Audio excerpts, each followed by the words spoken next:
Special thank you to Seed and Stone Cidery and Lucky Buzz Meadery for sponsoring the show today. They help to make this show possible and supply us with the occasional beverage when we're out there. They've got 10 taps full of meads and ciders made right there in-house.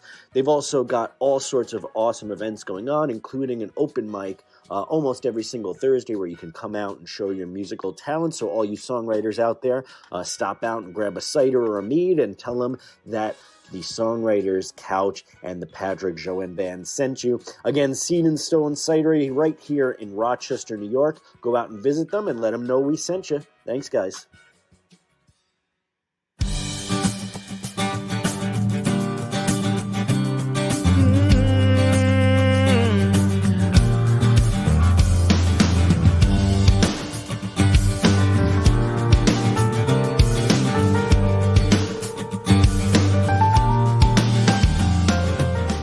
All right, everyone, welcome to the SongWriters Couch. I'm Hatless Pat, and this is episode number 15 of the SongWriters Couch. And on today's show, we've got Mr. Marty Allocco.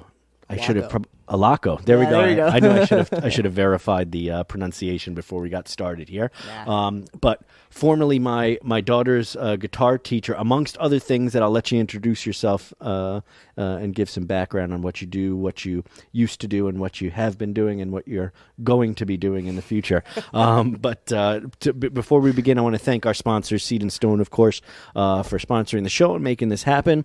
Before we get started, too, go down there, click on the like, subscribe, whatever buttons, bells, and things that you click like around there or there, wherever it would be, there, here.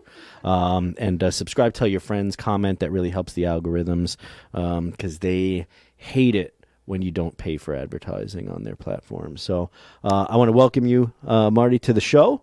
I appreciate you coming on. And why don't you tell the people out there what it is you're doing and what where they can find some stuff from you. Oh, gee, thanks. What am I doing? What have I done?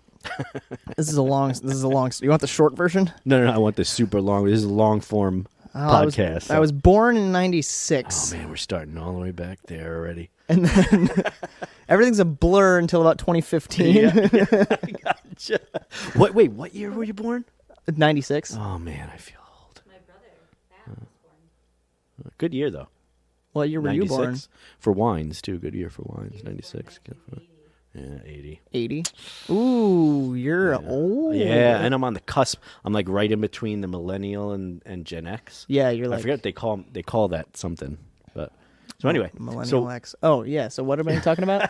What am I doing? Yeah. So what do you do? So you're a musician, obviously. I'm a musician slash audio engineer slash I guess producer of sorts slash singer songwriter slash session musician slash what else do I do? I don't know. Pretty much everything. A sex symbol. Yeah. Icon of a generation. I don't know about a generation, but maybe like a year. Then the 1996 people that were born in 1996. Yeah. So what? You got a couple of bands, or you got one main band that I know of at least that you're in? Yeah, I'm in. I mean, I think technically, I'm involved in one way or another in like 4 to 5 different projects. So should I name them all? Sure. Yeah. Sure. So. The longest one I've been involved with, that's sentence, is Letters from New York. I co-founded that band in, I don't know, 2020, I think. Checks and X's, which is new to me, but the second longest. All original bands, both these guys. Those are original, yep. I think shortly before or shortly after joining Checks and X's, I released a solo album where I played all the instruments and produced the whole thing. Oh, that's awesome. I also produced all the Letters stuff. Oh, did you? So, yeah. I might have to hit you up on some of that stuff. Do you do like for hire audio production stuff? Yeah, I just quit my job, my full-time job. I was working construction, good man. Carrying blocks and doing mortar and block buildings and basements and stuff. How are your fingers doing that? As a guitar They player? were amazing, actually. Like, Oh, really? Yeah, the muscles were terrible. I would get so stiff, but But the calluses, and calluses- stuff you'd get? I would never lose them because if I wasn't playing guitar, if I didn't play every day, it was fine because I would be touching rough things, so the calluses would maintain themselves. And now that I'm not doing that, I go to play after 4 days, and I'm like, oh my Yeah. That's the eternal struggle of the guitar player, right? Like, so every time I change my strings, especially if I haven't played in a while, I'm like, oh, I should change my strings before this next gig that's coming up. And let's say I haven't played in like 3 days, which is unusual to not play at all. But when I lose them, I'm like, oh my God, I can't believe how much these, the strings feel like the action is freaking 6 inches off. Yeah, it's terrible. Or like the board. if you switch guitars, like I just started playing an SG recently, and I'd never touched one before. And it was just like the string tension is just slightly different than I'm used to. And I would play, and as soon as I would bend, and I would go, oh my God, I'm not used to that. Are SGs, they have higher actions in general, or is it just like the... No, it's not an action thing that can be adjusted. It's more just like I think what it is the scale length total overall is slightly longer than a Les Paul, which I normally play. Right. So the strings are under just like slightly more tension, which I'm not used to because I like my Les Paul. It's all I play. Yeah. So What kind of Les Paul you got? it's a studio, Oh. and it's I think it's wine red. Huh. But it's got a bunch of custom stuff. I pulled out one of the pots. I replaced one of the pots. I rewired it, and I put a telly knob, a big, stupid, shiny telly knob on it. It's what's funny. So I have a complaint about one of my guitars, and if anyone wants to send us free guitars here, he plays Les Pauls, and I'm playing a Fender Acoustasonic. But one of them, I have a gripe a little bit with Fender because one. The way that those, have you ever played a Acoustasonic? I have one back No, I never have. there, maybe somewhere, or maybe it's still upstairs. No, I see it. It's right there. Is it? Okay. But the strings, if you break a string, the little metal knobs at the end of it, where those fall into is the main electrical compartment where all the electronics are held get in there. out of here. But they didn't insulate Oh, no. the wires in there. So the first one I had, this is my second Acoustasonic. Not an inexpensive guitar, by the way. Yeah. Like the one that I got. But as soon as I broke a string, we were in this rehearsal studio here, and we were practicing, and all of a sudden I break a string. I'm like, oh shit! But I keep going, and then I see smoke coming out, and I smell it, and then the guitar just stops playing. I'm like, what the fuck just happened? And as it turns out, it shorted out the whole board because the thing fell in there. But then secondly, there's a second thing though, because where the volume knob is right where you tend to strum. And so I constantly, like during shows, especially if I'm really getting into it, I'll hit the volume knob and it'll just go to zero all of a sudden out of nowhere, which is crazy. But so what made you replace it? Because you mentioned the Fender knob. You replaced it with a telly knob. What made you do that? It was just like you don't like those little glass. So I wanted cubes? something that felt different because I'm a big volume manipulator while I'm While you're playing, playing. and that's what I use for like if I want to go to a clean tone. I don't really. I have a pedal board, but I pretty much set my amp to one like slightly overdriven tone, and then I either push it with a pedal or I roll down my volume. And so I wanted something that I could felt different than the Gibson knobs. Yeah. That stupid smooth. And then you can't I don't know, I can never tell. Sometimes it's like, okay, is it moving or am I sweating so much that I'm sliding? That's true. So, yeah, because they have those like epoxy, the clear epoxy kind of knobs on them, right? Or are they glass or whatever? I don't know what it is. But it's, unless you're looking at it, you're like, is it moving like I'm expecting it to? So I switched the knob out for a big metal grippy telly knob. It's got all the the divots in it or whatever. Yeah. So just for the people at home, you're primarily a guitar player, right? Is that how you started out? That was so that was my first thing I ever touched was a guitar. And then that's been my focus for I don't know, since I was 12. Huh. But what got you into guitar? Like was it something like your family had instruments in the in the house, or was it just like you wanted to? Actually, funny enough, as much as I hated school, it was school. Oh, really? I was at a private Catholic school, and I hated my life. I went to private Catholic schools too. It was horrible. But all boys, or was it like no? No, it was mixed. It was All right. just whatever. Yeah. But there was a guitar there was like a music class or whatever, and one of the units was guitar. And so I picked up a guitar and was like, oh, this is interesting. And they were like, play these chords. And I was like, this is boring. This is school. Yeah. And then so I went home and ignored everything I learned in school. I went home and my dad had a guitar that was gigantic and the strings were about an inch from the fretboard. Yeah. You know. But I found a quarter because I didn't have a pick. And I learned... Green Day of all things. Yeah.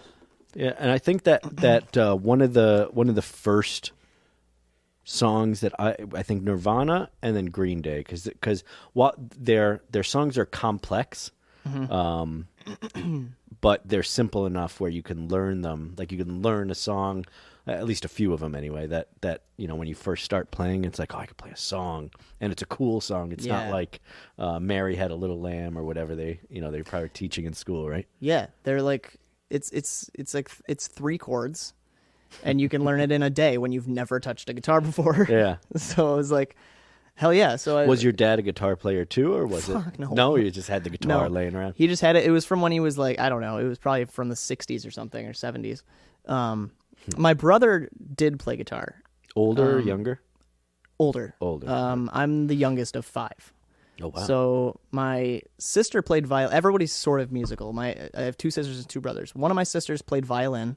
My other sister played guitar and sang for a long time. She still can, but she doesn't. Yeah. My oldest brother played guitar. And he's actually he got me into learning how to play with people after a while. Huh. It's like, Did you ever have a band with any of your siblings at all? actually, yeah. Me and so this is one of the projects that I'm involved in that I forget about because I'm not doing it every day. Me and my not oldest brother have it's like a metal thing going on. Nice. And so it's like electronic metal. And then I track all the guitars. He tracks like this synth beat, and then he screams and whatever. And we call it bubblegum.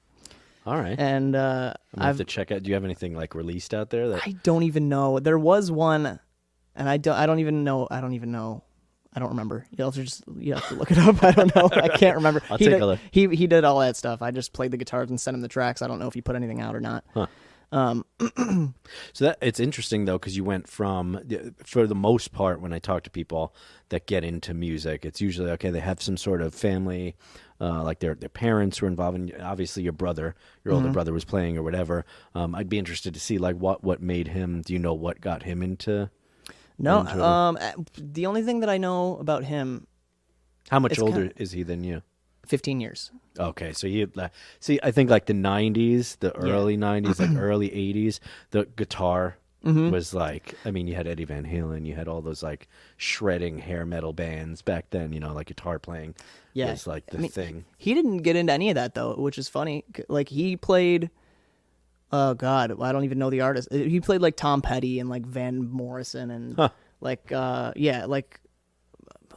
Dylan, not Bob Dylan, but that kind of genre where it's just more like a singer-songwriter type of thing. Yeah. And he wasn't a big solo guy either. He just would play, but he played banjo too.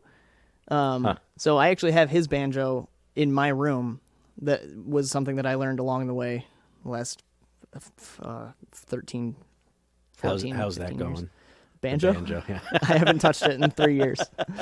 I want to get one too for the house, but I know I'm going to be I'm going to get it and it's just going to sit there. Yep. And I'm going to have to, because I'm going to have to learn it first. I'm going to have to sit down and learn. It's not, it depends on how you learn. I learned claw hammer style.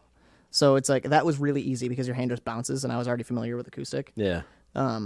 If you want to do the crazy finger picky stuff, that's really hard. Yeah. But if you want to grow your nails out and stuff. And, yeah, I'm not doing any of that shit. No way, dude.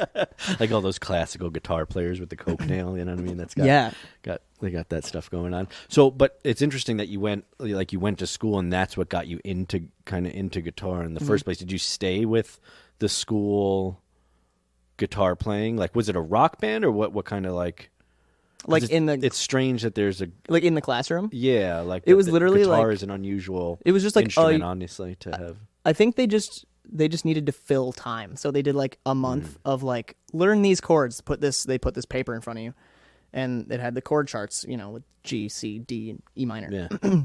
and they would go play these chords and strum them, and everybody would do it, and they would do whatever, and they'd do the awkward thing with their thumb that I hate when new beginners do that. I'm always like, you're gonna learn. What is it? Where you have to where they do this, and it just sounds like a muted mess.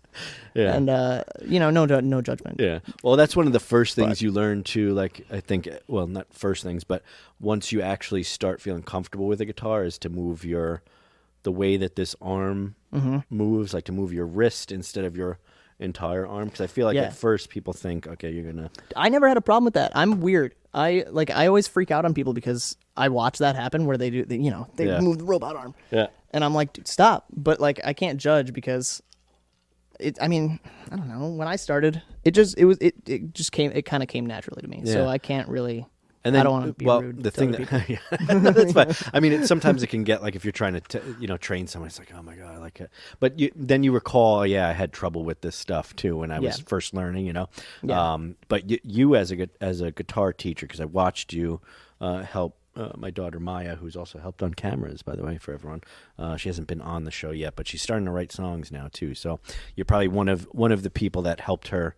Kind of get really into music because she really started taking up guitar. That's cool. After you, I felt like, as her dad, I don't know, like I needed to have someone else kind of take the lead, and she would take it more seriously, which she did. Honestly, like once she was in some sort of a formal teaching environment, then she would come home and practice. If I showed her a bunch of chords.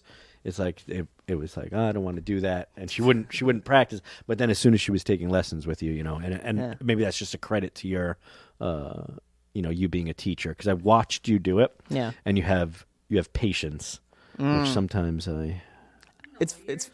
It's funny because I talk about people like I have no patience whatsoever. When I watch somebody play guitar and I'm like, stop fucking doing that. Because maybe in your head that's what's going on the whole time while you're teaching someone, but you can't say that. You can't say that. You gotta obviously during. Yeah, because I know, like I was a beginner too. Like there's certain things that came naturally to me, but there's other things where it was just like. You try to play it and your hand looks ridiculous and you feel like a moron because your hands don't work right. I always love new guitar players watching their pinky. What their pinky does, because your pinky is the most useless finger typically.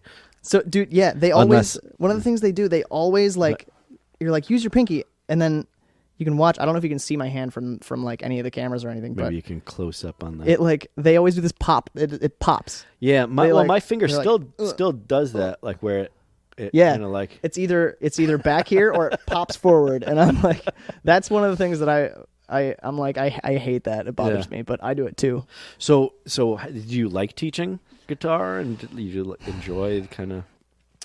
I had mixed feelings about all of it because I coached bands as well, which the coaching aspect was fun. For the hour and a half that you're actually there, it's really a blast. And then a lot of the work on the back end is like you spend hours sometimes per week. Like if you're coordinating with the kids or the parents, depending on who you're talking to, schedules, and if they have to borrow gear if they're playing a show, and then you have to write their set list. Which, if you don't do it at the rehearsal, which you should, but you don't always have time. It can turn into a lot of work. So the coaching aspect was really, really fun. And it was I felt kind of the reverse with teaching, where the act of teaching was boring as all hell. But the work on the back end was really easy and really kind of fun to do because I get to learn songs and then go, oh, I know exactly what this song does here. Right, yeah. And then I would go have them learn it. And then it's really rewarding too to watch somebody progress from I can't play a G chord to now I'm playing a full song. So that it is cool, but it takes way more time and patience teaching. It's funny too because I watched a few Matt Edwards, one former drummer of ours that also used to teach at the same school. We won't mention the school just for now, but unless you want to. But watching him direct a bunch of kids that are under. I think they were under 13 at the time. So all super young kids, attention spans of under 13 years old, on stage and getting them to actually do something like that. And then having a band of my own and being like, it's very similar. when it's right, because you're in a bunch of bands, right? It seems very similar. The arguments that would happen with the 12-year-olds between each about just the names of the song, what songs to play. Dude, it's so funny because like when you're in the band, it seems like, of course, I'm going to fight you on this because this is how I feel. But when you're watching it as like an outside perspective, like basically managing the band, you're like, guys, shut up. What are you talking about? You're acting like you're like, acting like you're 12 years old. Yeah. but then me and my 20-something-year-old bandmates get in a room all together. do the same thing. And we're all like just noodling away and playing and talking and no one's paying attention to what you should be working on. Yeah, and you're like, and then it hits you in this like one moment, having been a coach on the outside of it, where you go, oh my god, I am the 12-year-old kid right now. That's hilarious.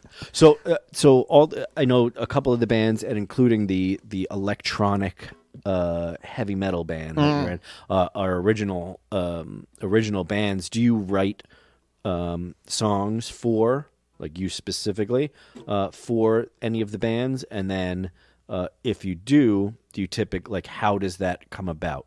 Like, do you come into a practice session with like almost pre-written songs? Is it? It changes every single time. So, well, it's different with each band too. With Checks and X's, with Checks and X's, it's more so I don't do as much of the writing. It's more like our drummer, whose name is also Marty, will write the majority of a song and then bring it to practice, and we'll all sort of collaborate until it turns into something that everybody likes. And that's a long process, but it is really cool. With Letters, it's usually me and Nate, the singer, like lead singer. And do you co-write with him, or is it both? All of the above. So it's a lot of times. So our last single that we recorded that has not been released yet, I wrote, he wrote the choruses, I wrote most of the instrumentation, and then I wrote the verses and pre-choruses on my own and sent it to him, and then we sort of came together and pieced it all together. But that it's weird because so the way that I'm used to writing, the way that I've grown accustomed to writing, is not conducive to a band environment anymore, because the way that I wrote my solo album was I wrote it and recorded it at the same time.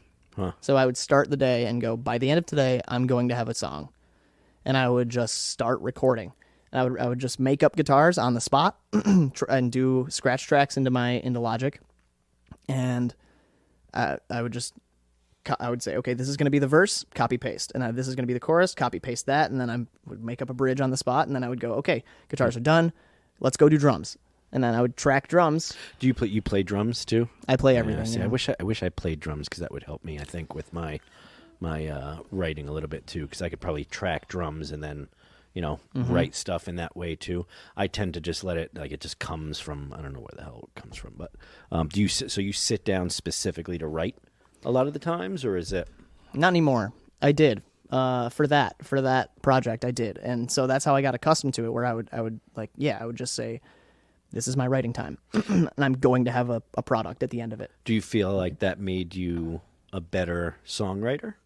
Like it forced you into kind of a box of like, all right, I've got to sit down, I've got to write something.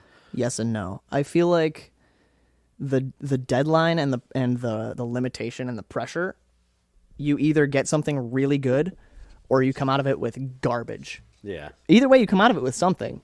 But like for me, it was always either really, really good and I loved it, or I came out of it going, that was a waste of my goddamn time.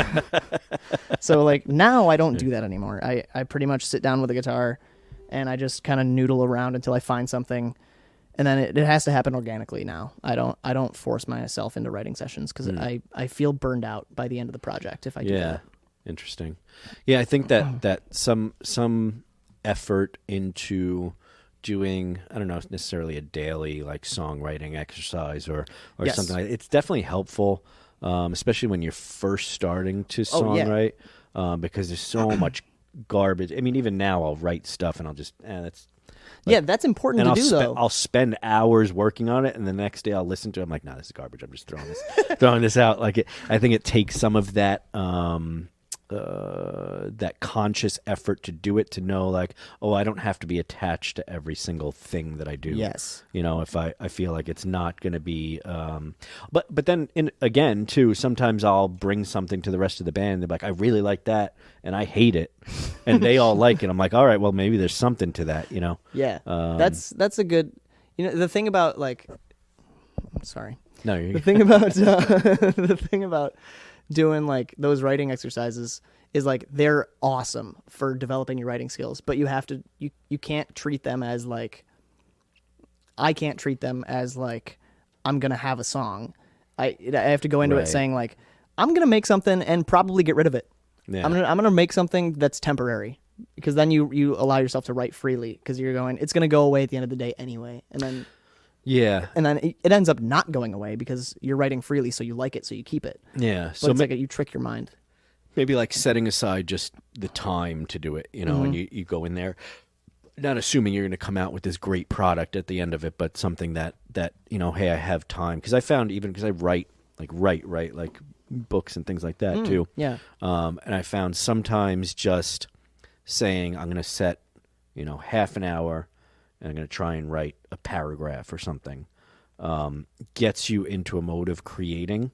Yes. And getting like into the habit of creating, whereas not necessarily you're going to sit down and say, I'm going to make this masterpiece, but okay, I'm going to get into the mindset of writing, you know, during those times.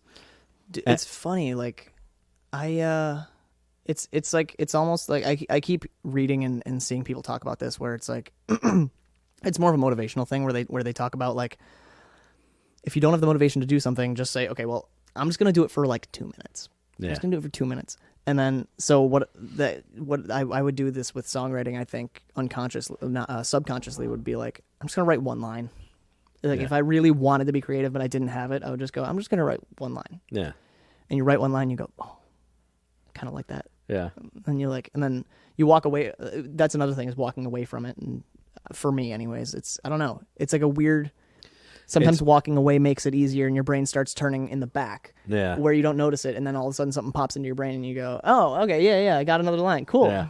Sometimes I'll do that too. Like a lot of times in the morning when I first wake up, I'll pick up the guitar, I'll start writing something, and then I've got this like earworm kind of going around my head as I'm walking around all day too, or I'm going, like for instance, the gym, like what you said, do it for like 2 minutes. Like if you do you run or do you do any kind of like physical activity besides guitar playing and rocking and melting people's faces?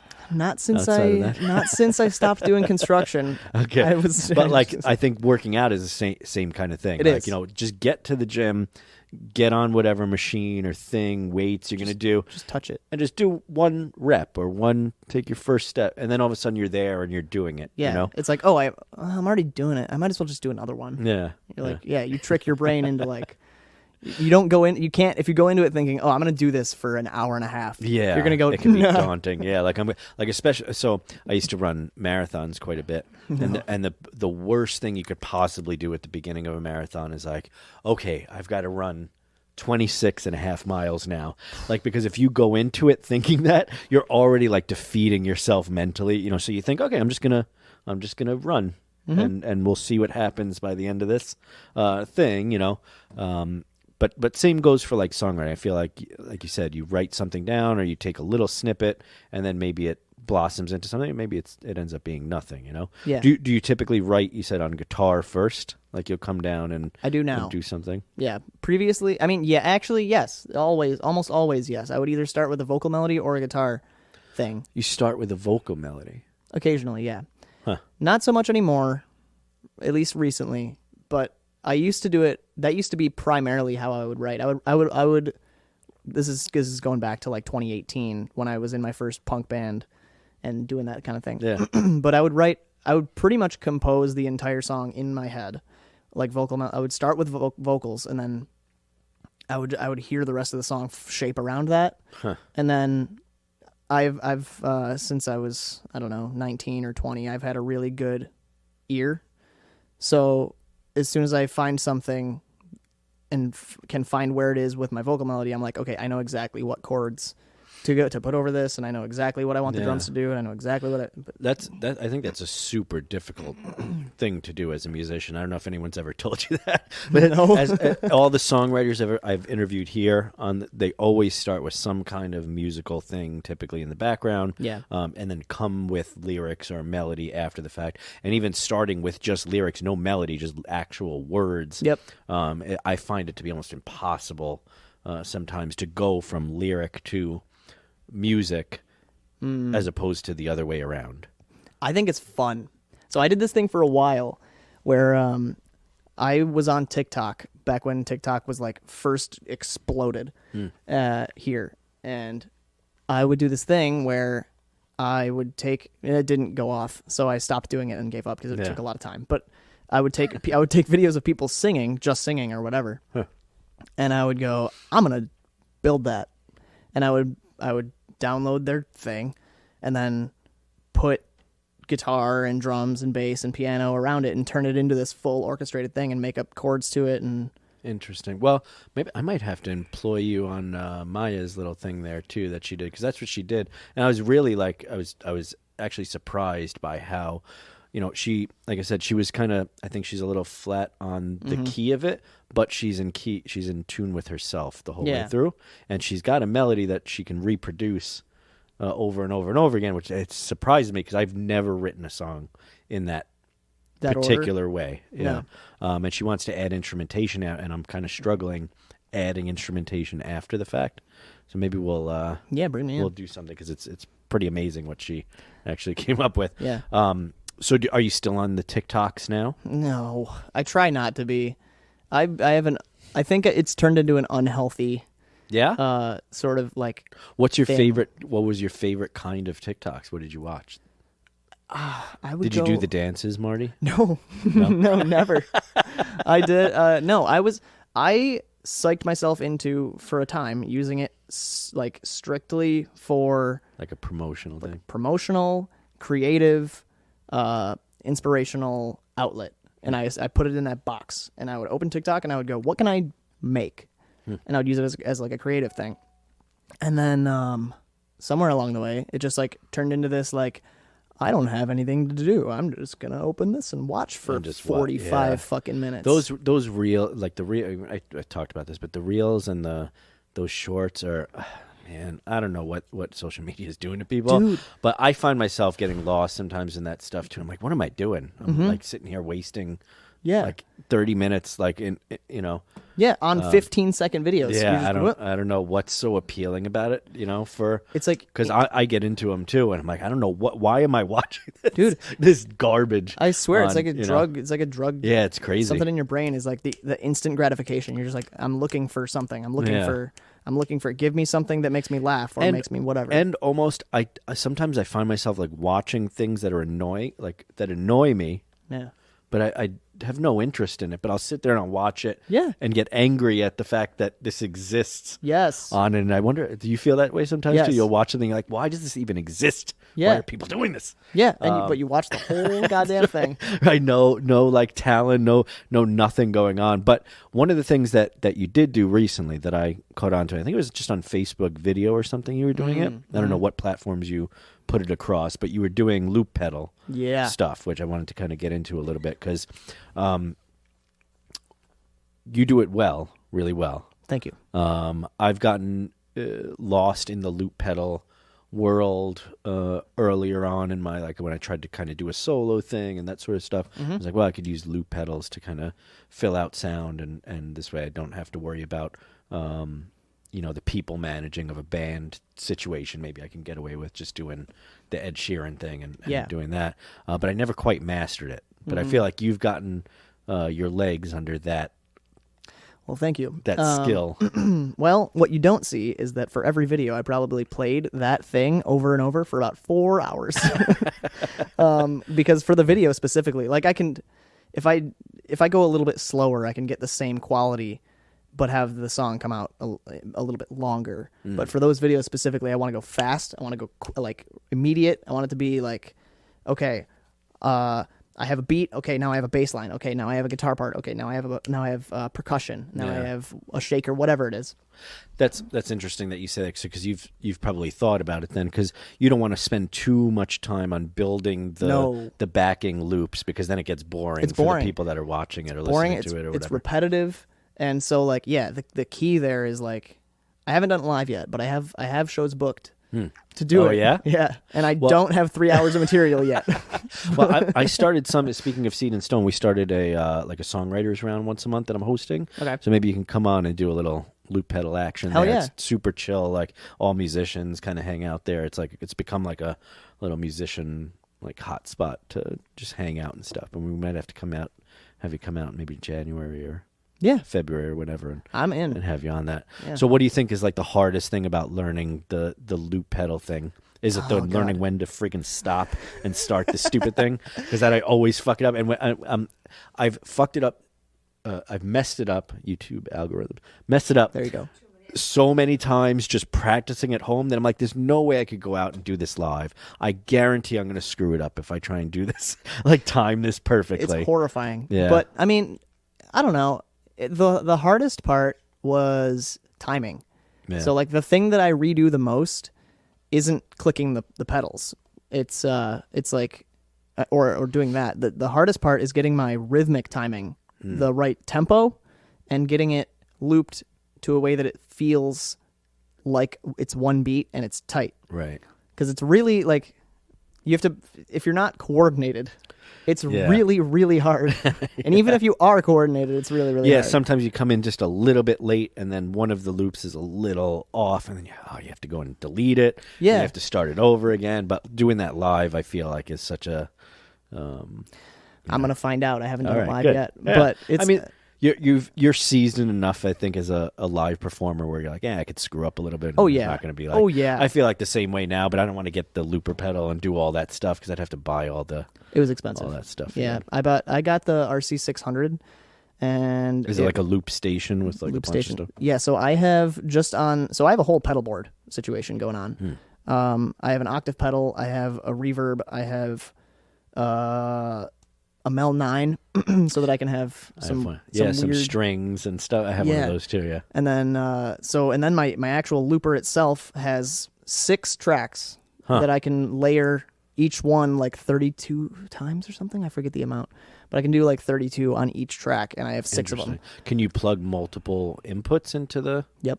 Which one? What is the device? It's a Boss RC600. Boss. What does Ed Sheeran use? He designed his own, right? He uses it's like called the Chewy something or other, but that's just a control pedal. So he has somebody backstage running. I don't know if it's Ableton or if it's I forget what the other one is. But yeah, so basically his is just a MIDI control board, and they program his thing. Yeah. So that your pedal here does this, your pedal here does this, and this and this and that. And I'm pretty sure if I pay attention enough, your spidey sense, I'm pretty sure he keeps another one, not a full pedal, but like one stomp box that is still that runs back to the same program, like on another part of the stage, so that he can take the mic freehand and walk over there and hit that button, and it does whatever. It might just be for show. I don't know. He has enough people backstage that they could just stop it if he wants to. What's amazing? So we just played. Photo City Music Hall. Have you played there? I have recently with the video wall and all that. No. So it was a lot of fun to be able to like have that level of production behind you. So for those that don't know, there's a venue here called Photo City Music Hall in Rochester, and they've got a video wall, giant, very expensive. Sorry, I'm being told to lower my hand. There's a giant there's a giant video wall but they got a giant video wall, but then they have 3 tiers to it. So there's like a thinner one and then one behind it, but then they've got lights that kind of interact with it. So I designed a whole like light show / video thing to go behind us, and I had it. it was very like archaic designing of this stuff, because you can design where you have triggers based on like keyboard presses and all that sort of thing. But I just had it where there was like maybe 3 seconds in between each song, so we just had to be live on point when every transition happened. That's you know, terrifying. Which dude. that was scary too, because I break strings a lot. Do you play to a click? No, not live. Okay. Not live, not yet. I kind of would like to get to that point, because sometimes I feel like I've had too many energy drinks before a show. Yeah. And then I start a song either too fast or we're a little lethargic that day, and it starts slow, and then it's hard to like get back to where it is. Yeah. But with the in-ears, the system that I have there, you can add a click in the background and program it. But what I was trying to say is, you don't realize how much production those big concerts, like an Ed Sheeran show, when you go there, Dude. you know, we saw Elton John at Syracuse. Did you get to see him on that like farewell tour? No. They're not into him. So my keyboard player is super into him. So I got tickets for us, and we went. I think he had something like 20 semi trucks. Or something just full of equipment. Yeah. Like all the people that are running it, all the lights that like there's triggers happening during the shows. They have all this stuff happening. And I watched a video recently of people watching a show like that with that big production value. Mm-hmm. And 90% of the time, their camera was actually pointed at the production versus the like it was pointed at the video screens, or it was pointed at the smoke going on, or whatever effects were going on. And I think some of the issues, I think, with these smaller clubs now is that people are used to these huge productions that like are visually really entertaining, and then you go to a small club and it's just a band on stage with no visual activity other than them kind of moving a little bit. Mm-hmm. I think it's getting more and more challenging as a small band to like pull off a show that people really want to sit and watch. You know, I don't know if that tangent went in a direction. No, yeah, that totally that makes sense. But and like, so I've been running sound. I've been like being a sound guy here and there. It's weird. Like the thing that I have noticed, which I didn't realize I noticed till right now, is if the visuals don't line up with, if the visuals aren't on the same caliber as the audio quality, there's like a weird disconnect that makes the show feel awkward with like the audience. So if what do you mean? What do you mean by that? So if you have a really good audio system, a really good, I don't know much about like mains and subs and all that stuff. I don't, whatever. I just hold an iPad and effects, faders, and EQ. But so if you have a really good system and the show sounds nuts, you're like, I feel like if there's not good visual lighting and stuff, then the show falls flat. But if you have a bare bones show where you're in a small bar on a small stage and you only mic the kick drum and you have live amps that are kind of loud and it's just like a band on stage, and you have dead ass simple lighting, it can be a good show, and it can feel like a good show because everything's on the same par, like level. That's, you know that's what I an mean? interesting take. Because I've been doing sound at Mulconry's in Fairport. I don't know if I've been to Mulconry's. I don't know if I have. It's nice. It's a nice little venue. It's a bar, but like tiny stage. The room kind of packs. There's kind of a lot of people there.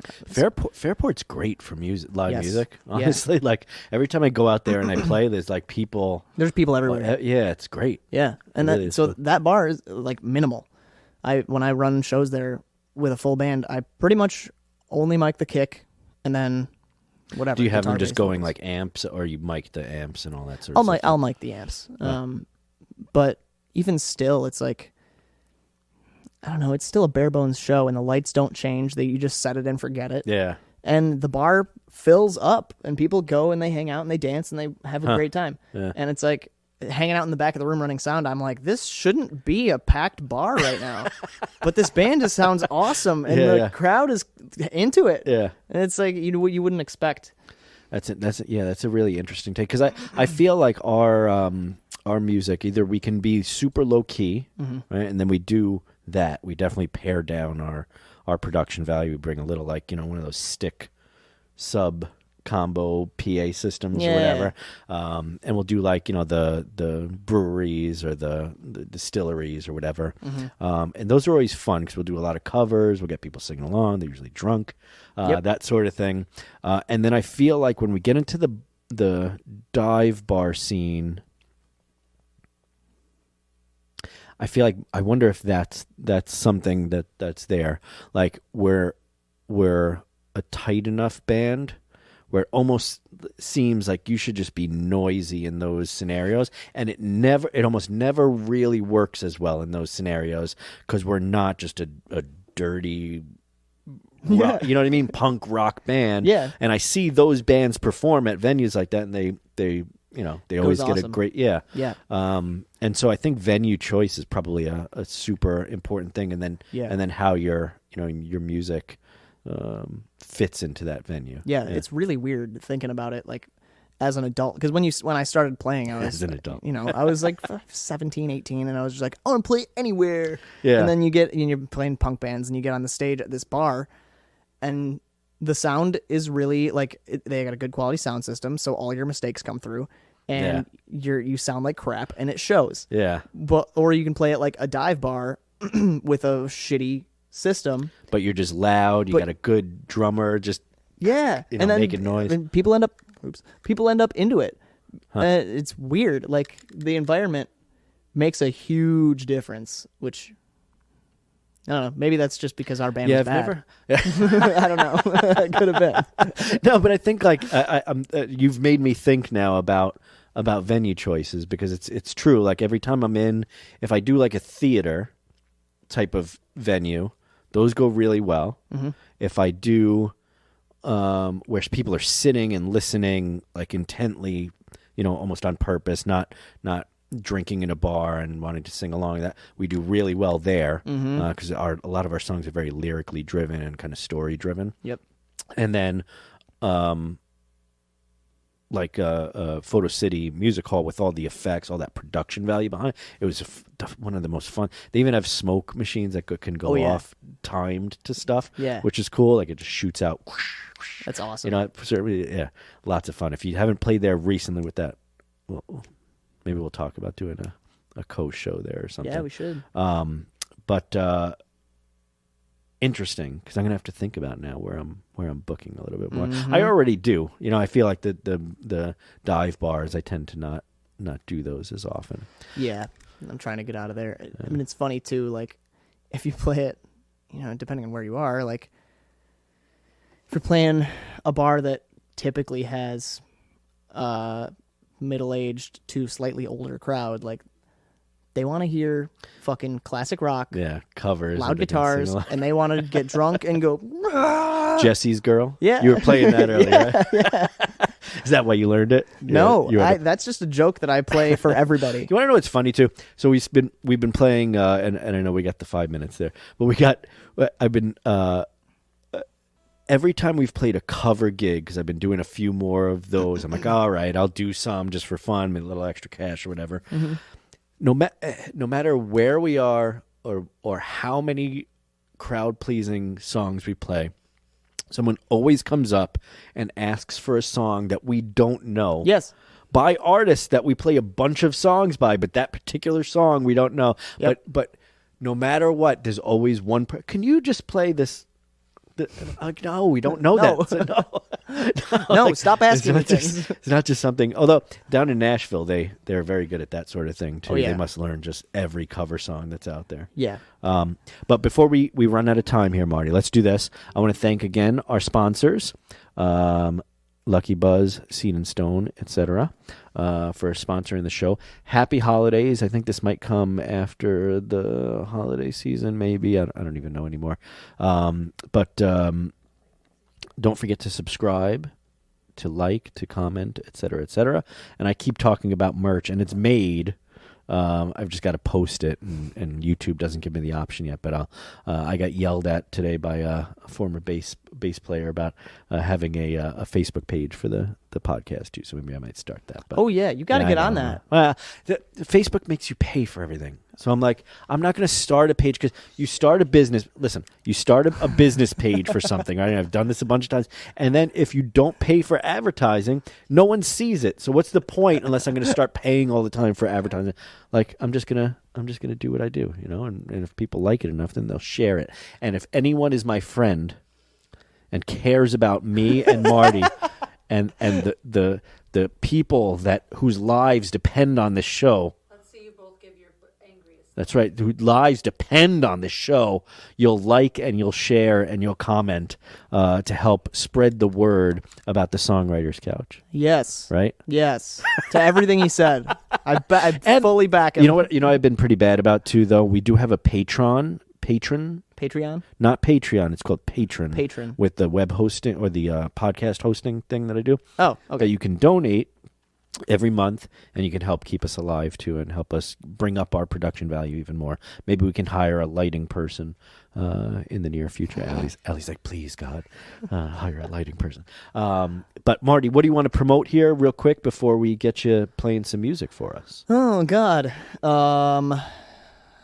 This is the part that I'm worst at. Do you have websites for all of the bands? No. We do have Facebook pages. We have Instagram pages. Definitely. So I want people to check out my YouTube channel, my Instagram, Checks and X's Instagram, Letters from New York Instagram. Those are the big four. So your Instagram for you personally would be what? It's just my name, Marty Allocco. How do you spell that? MartyAllocco.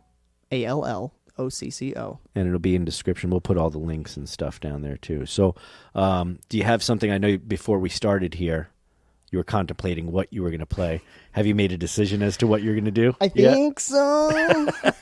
It's going to have to be short because it's not done. All like right, I said, this is one of those ones that I just kind of sat down and it just happened for a bit. All right. Well, I love those songs. So what is it about? What's the... Oh, By the way, man. is that the Ed Sheeran Martin? No, this I got before I even really listened to Ed Sheeran. Huh. This is just I guess it is the one that he used for a time before he got huge. So Taylor Swift made a mini Taylor they got for Maya. Yeah. I love that freaking little guitar. It's like tiny like that. Yeah. And it's just easy to carry around, but it sounds good, and it's got the built-in Fishman and all that stuff. Yeah. But it says Taylor Swift across the whole thing. So Lame. I can't. Listen, I like Taylor Swift, but get out of here. Yeah. No. So I'm sorry. What was the name of the song again? You gonna do I've been calling it Pendulum. Pendulum. Yeah. What is it about? If you It don't mind is- giving a little. I don't really know. It's I think I think that it's sort of about like watching a friend make bad decisions and be unsure of themselves and feeling like you're sort of losing them and letting them fall away from you. And like I called it Pendulum because it's like somebody swings back and forth between decisions, Yeah. can never decide on anything. I dig it. But they always, every time they swing back, they go, yeah, I'm going to do this. And then you go, well, and then you go, no, I'm going to do this. And then Yeah. you're like, dude, what are you doing, man? Like but then, it's just about that uncertainty and that kind of thing. Awesome. All right. Marty Allocco. Allocco. There it is. See, that's how I thought of it in my head too, and I pronounced it the opposite way Yeah, everybody does when that. it came down to the fact. That is But okay. Marty Allocco, everybody. Here's my question. If I fuck it up, do I get a second go? No. Okay. It's live. We're doing it live. But if you could, just point the microphone down in between your guitar and the vocal, and it should pick it up enough. Like right there? Yep, perfect. Okay, let's see. I also have my lyrics on my phone that I'm going to be staring Also, at. what are those little wood blocks on your guitar? Oh, so I installed these. I put Velcro on them, and I slapped them on here for looping. They're for percussion. So, like, if I want to do, like, little Did stuff. you bought those, or did you make them? I stole this idea. This one is, it's an incense holder. It's just the end of an incense holder. And I did that because somebody else does that. Yeah. But before I found this one, I found this. This is just a piece of cedar that I just had. And So- keeps the moths away, too. It does do that. Multi-purpose. Okay. Well, Yeah, let's hear it. I'm going to be staring at my lyrics the entire time. So, this is going to go great. I've only played through this, I think, once. Let's see if I remember it.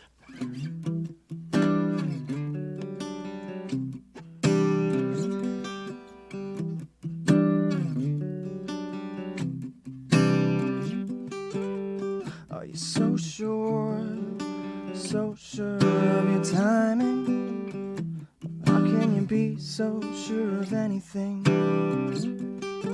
When you come up short, you do it without even trying. I don't know if you need reminding.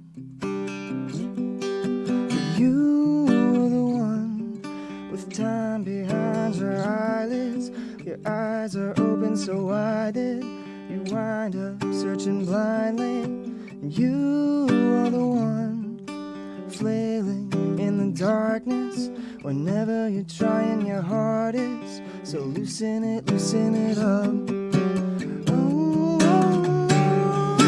darling, you swing, but you're falling. You swing, but you're falling. There's sense to your right and your left, but you never reach when they're calling. So you swing, but you're falling. You swing, but you're falling.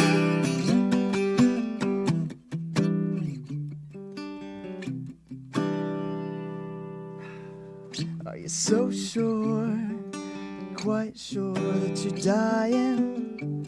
You will if you think on that too much. Are you so torn, your life is becoming an island? You're looking like you have decided that you like the fun of drifting side to side with the freedom to collide with anything at any time. You have become a renegade, memory laden with love in a time that was waited. I guess I am giving that up. Oh, darling, you swing, but you're falling. You swing, but you're falling. There's answer your right and your left, but you never reach when they're calling. You swing, but you're falling. You swing, but you're falling. Falling.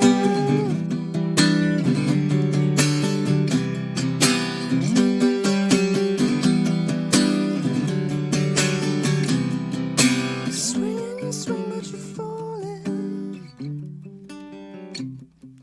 Swing, but you're falling.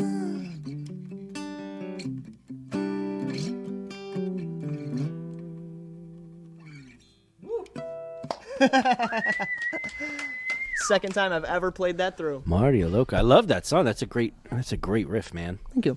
So what are you playing there? You're going a little... I think that's an E something. E minor 7 or something.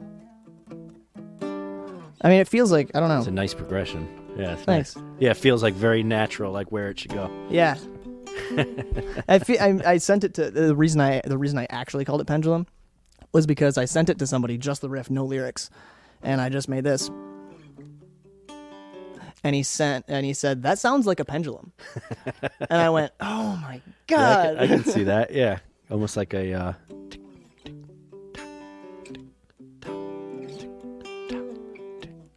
Yeah, exactly.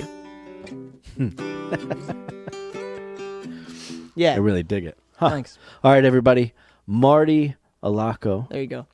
on the podcast today. Episode 15. Who would have thought we would have made it this far? We started from the bottom, Now we hear. and now we're still at the bottom. Very much improved. No, we're still here. we got a neon sign now. Yeah, that's a dope Do you sign. remember? Do you remember how long ago? Allie, Merry Christmas. Thank you for doing the podcast, even though you're tired when we do it sometimes. So I really appreciate it. Marty, I appreciate you teaching my daughter how to play guitar. She was one of the students that I liked. Yeah. Oh, Oh, there was like two of them. Guess who the other one was.